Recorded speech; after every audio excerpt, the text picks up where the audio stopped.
Assalamualaikum dan selamat sejahtera.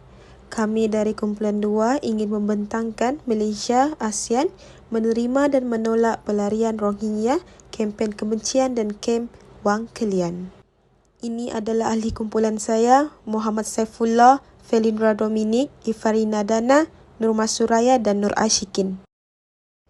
Persoalan yang ingin dibincangkan berdasarkan tajuk utama kami ialah yang pertama, siapakah Rohingya? Yang kedua, apakah yang berlaku kepada mereka sehinggakan mereka atau kenapakah mereka lari ke Malaysia dalam angka yang begitu ramai? Dan yang ketiga, bincangkan kempen internet anti-Rohingya di Malaysia pada tahun 2020 hingga 2021 dan apakah peranan mahasiswa apabila berlakunya kejadian begini? Pengenalan. Saya Nur Ashikin binti Abdullah, matrix number BB21110838. ASEAN ialah sebuah organisasi serantau selepas Pertubuhan Asia Tenggara ASF pada tahun 1961 dan Perikatan Serantau Tiga Negara Malaysia, Filipina dan Indonesia (Mafilando) pada 1963. Idea pemimpin yang terlibat membawa kepada termeterinya Deklarasi ASEAN di Bangkok pada tahun 1967 yang ditandatangani oleh wakil 5 negara masing-masing dari Malaysia, Indonesia, Singapura, Filipina dan Thailand.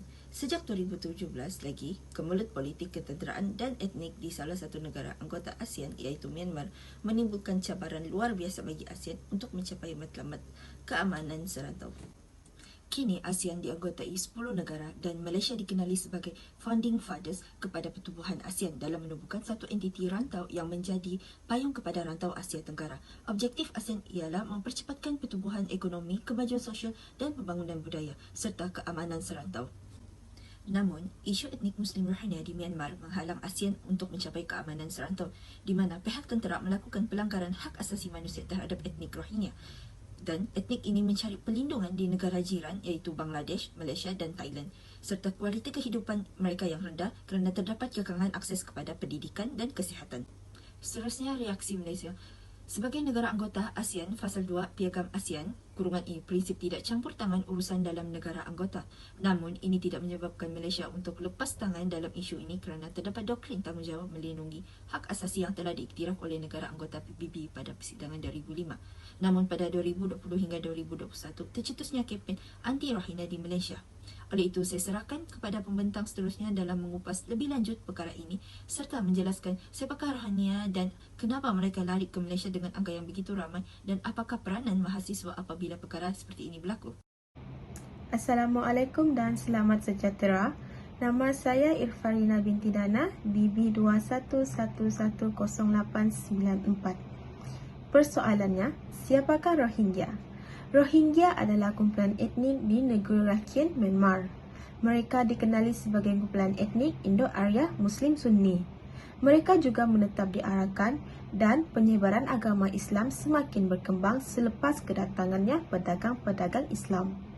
Terdapat pelbagai kacukan seperti bangsa Arab, Parsi, Afghanistan, bangsa dari Bengal dan Chittagong.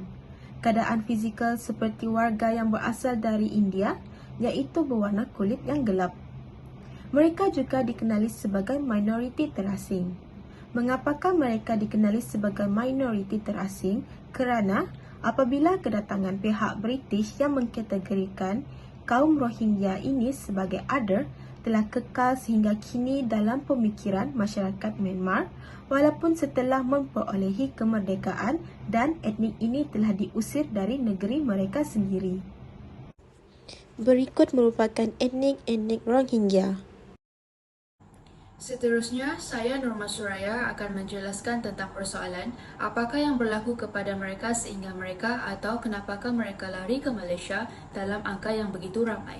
Persoalan dan juga masalah ini bermula pada 1962 apabila penduduk ataupun kewarganegaraan Rohingya dinafikan dalam bentuk kekerasan semasa penjajahan pentadbiran sivil UNO di Myanmar. Kekerasan terhadap etnik Rohingya berlangsung sehingga 1974 dan kerajaan Myanmar mula mengubah satu undang-undang untuk menolak hak asasi etnik Rohingya sebagai penduduk tetap dan mereka juga digelar sebagai pendatang tanpa izin. Peristiwa daripada pengubalan undang-undang ini pula disusuli dengan kegiatan yang digelar sebagai Nagamin atau Raja Naga pada tahun 1977. Kegiatan ini merupakan dalam bentuk kekerasan dan kekejaman terhadap etnik Rohingya. Apabila kegiatan ini dijalankan, penduduk Rohingya terpaksa lari secara beramai-ramai ke kawasan yang mereka rasakan selamat dan juga dekat. Seterusnya, pada tahun 1982, Undang-Undang Kewarganegaraan Burma telah menafikan sejumlah 1.4 juta penduduk Rohingya di Burma. Etnik tersebut gagal menyatakan bukti bahawa mereka penduduk tetap di Burma menyebabkan kerakyatan mereka ditolak serta merta tanpa budi bicara. Terdapat banyak hak asasi etnik Rohingya telah dirampas, contohnya seperti kebebasan untuk keluar ke kawasan mereka, tanah dan ternakan dirampas, tidak boleh membaiki atau membina masjid, tidak dibenarkan melakukan aktiviti yang melibatkan agama. Hal ini menyebabkan tekanan dan memaksa mereka menjadi pelarian. Peristiwa seterusnya yang menjadi titik hitam terhadap etnik Rohingya yang berlaku pada tahun 2017. Seramai 700,000 etnik Rohingya yang beragama Islam diseksa, dirogol, dibunuh dan juga dibakar. Hal ini memaksa mereka untuk berpindah ke negara lain termasuklah negara Malaysia. Akibat daripada peristiwa tersebut, etnik Rohingya tersenarai dalam etnik minoriti paling tertindas di dunia. Saya Felindra Dominic ingin membentangkan tentang kempen internet anti Rohingya pada tahun 2020 hingga 2021. Ketibaan kapal pelarian Rohingya seramai 200 orang di perairan Malaysia. Namun pihak kerajaan menolak kerana bimbang tentang keselamatan dan penularan COVID-19. Oleh itu, Duta TERC Malaysia menggesa pihak kerajaan untuk mempertimbangkan keputusan tersebut kerana tiada negara lain yang ingin menerima pelarian Rohingya. Malahan, ada daripada mereka yang mati kuburan dan mayatnya dibuang ke laut. Seperti yang kita sedia maklum, isu tentang Rohingya ini sudah lama diperkatakan. Terdapat ramai etnik Rohingya yang menetap di Malaysia sempat melarikan diri daripada Myanmar yang kini menetap di Malaysia.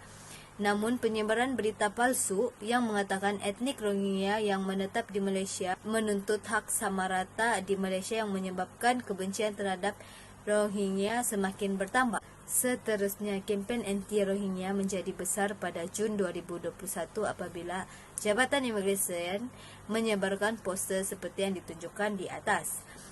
Di akaun Twitternya dengan caption memberi amaran, imigran etnik Rohingya, kedatangan anda tidak dialu-alukan.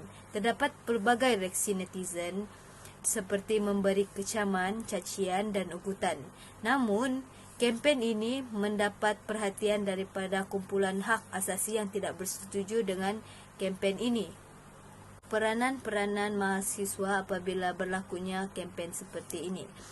Kita sebagai mahasiswa memainkan peranan yang tinggi. Kita sebagai mahasiswa boleh membuat petition agar unsur kebencian yang berkaitan dengan kempen anti-Rohingya ini ditarik.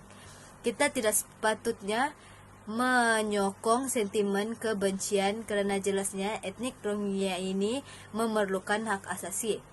Selain daripada itu, kita juga tidak harus menyertai kempen beransurkan kebencian.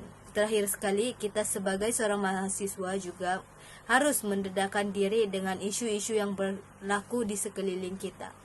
Sebagai kesimpulan, kita dapat mengetahui bahawa konflik utama dalam kehidupan masyarakat Rohingya di Myanmar disebabkan oleh ketidakadilan terhadap kerakyatan agama dan pendidikan. Kerana mereka dianggap seperti pendatang tanpa izin dan oleh itu tidak diiktiraf sebagai warga Myanmar. Apabila pembunuhan beramai-ramai Rohingya meletus pada tahun 2017, kumpulan itu menjadi titik hitam dan 700,000 Muslim Rohingya telah diseksa, dibunuh, dirogol dan juga dibakar. Dan kumpulan itu bermigrasi ke negara lain, terutamanya Bangladesh, Malaysia, Thailand dan negara Asia Tenggara. Akibat daripada peristiwa ini, Rohingya disenarai sebagai minoriti paling tertindas di dunia.